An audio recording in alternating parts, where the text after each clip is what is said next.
Hello and welcome. In this tutorial we're going to look at how to create velocity controlled toms in Vital.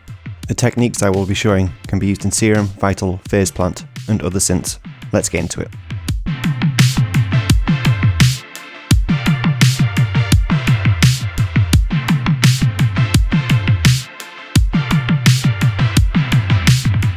To start with, I've created a 4-bar loop with this pattern that's duplicated twice. We're going to be creating a high, a mid and a low tom setup, and they're also velocity controlled. You can pause the video now if you want to copy these settings to see how this is done. And at the moment it's just Sawtooth playing in Vital.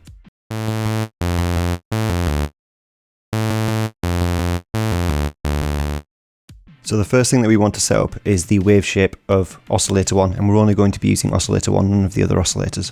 What we do is if we click the pencil button, we can go into the wavetable editor, and if we right click here, we can clear all of the harmonics. We can then draw in a sine wave, like so, and also if we just duplicate this point so we have a sine wave at the end, because what we want to do is we want to start with a little bit more of a complex waveform here, and then end with a very pure tone sine wave here. So if we come back to the first point, and we'll just draw some extra harmonics in, and again you can listen back while you're doing this, to listen to how many overall harmonics you want in the sound. And then we can waveform blend. At the moment it's only going to stay at this point because we haven't added any modulation for it to go through the wavetables.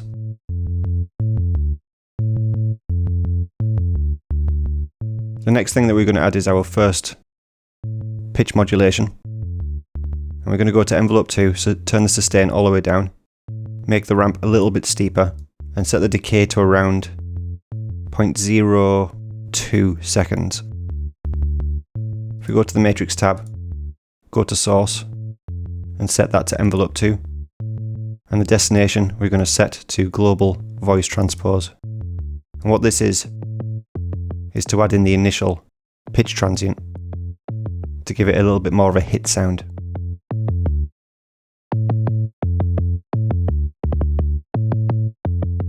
Next we're going to use LFO1 as our overall pitch modulation. We're going to set it to envelope mode and set the time amount to a quarter note. And we're going to apply this to the oscillator pitch and set it to bipolar. We're going to set the Y grid to 2, so we've got this 0 crossing point here. And now we can start shaping out the overall pitch of what our tom is going to sound like.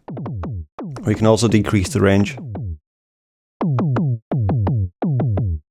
we can do this to taste as well.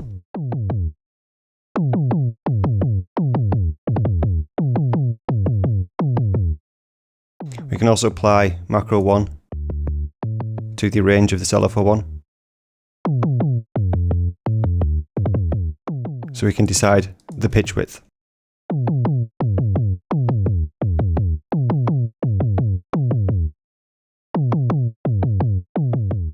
Next, if we come into envelope 1, we can shape the overall loudness envelope. So if we turn the sustain all the way down, and like I've done with other tutorials like kicks, claps and snares, we set the decay shape to this style ramp, and then bring the decay down to how long the note is lasting for. And then with macro 2, we can also add to the sustain and the release time if we want to make this release a little bit longer, and we have control over that.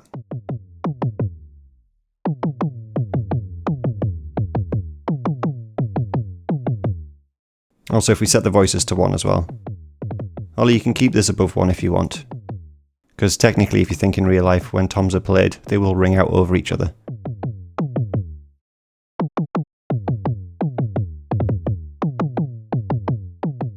So now we get to decide how long we want the tom to ring out for.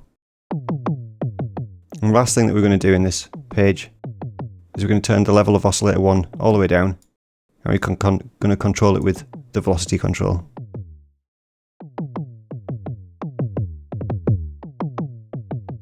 And that's what I did in the MIDI notes, is they're all different velocities, as if they were being played by a real drummer.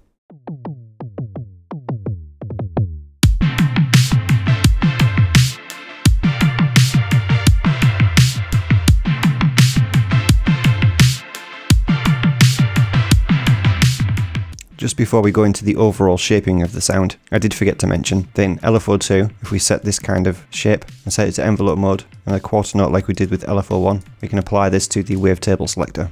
And we can also apply the mod wheel to this as well. So if we turn the mod wheel all the way up, it just goes to a pure sine wave. Or with the mod wheel all the way down, it cycles through those waveforms. So you get to decide the tonality of the tom sound. Now in the effects tab, the first thing we're going to apply is chorus. We're going to turn the feedback all the way down, the voices all the way down to 4. We're going to set the range to the mids. And we're going to bring the mix all the way down. In envelope 3, we're going to bring the sustain down, and this is going to act as the overall. Imagine it hitting on the initial transient. We bring the decay down to taste, and we apply this to the mix.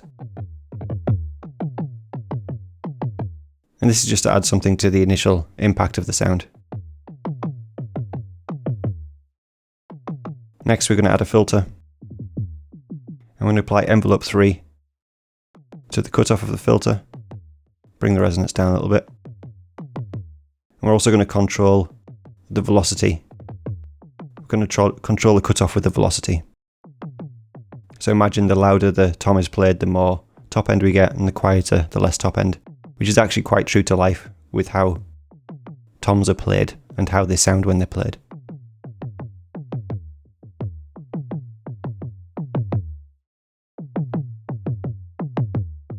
Next we're going to bring in a compressor before the filter, and we're just going to bring the attack up, leaving the release where it is. This is just to really give some boldness to the sound and bring it up in loudness.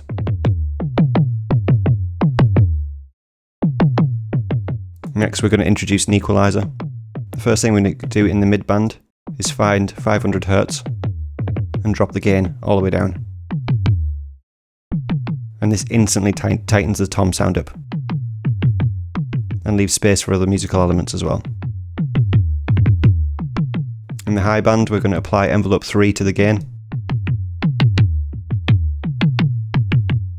And again, this is just to accentuate the transient of the hit.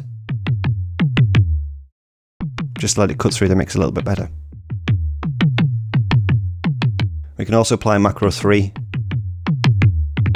to the cutoff of the filter and invert that. So now we get to dampen the tom if we want to.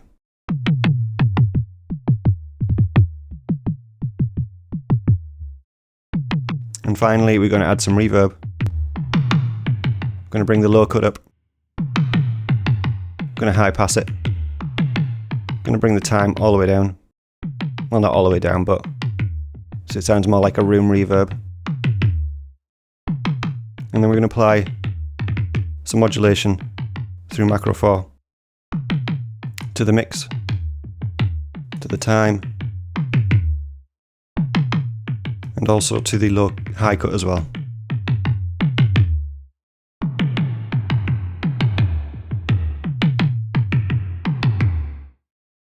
So now we have a usable reverb modulation. Now outside of Vital, we can apply some EQ to further shape the sound. And all I've done here is boost a little bit of the lows, done a further cut in the 500 Hz region, and lifted the highs a little bit more, just to give it a little bit more of a impact on the front and tighten up the mids. And then after this, a glue compressor, just to bring everything together. And then we can listen back to that with some music as well.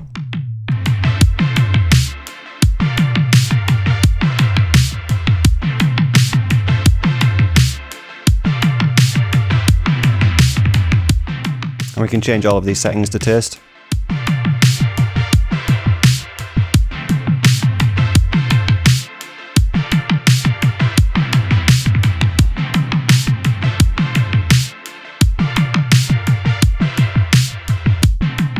Anyway, that's all I have for this tutorial. I hope you found it useful and you find this useful in your sound design and your musical projects as well.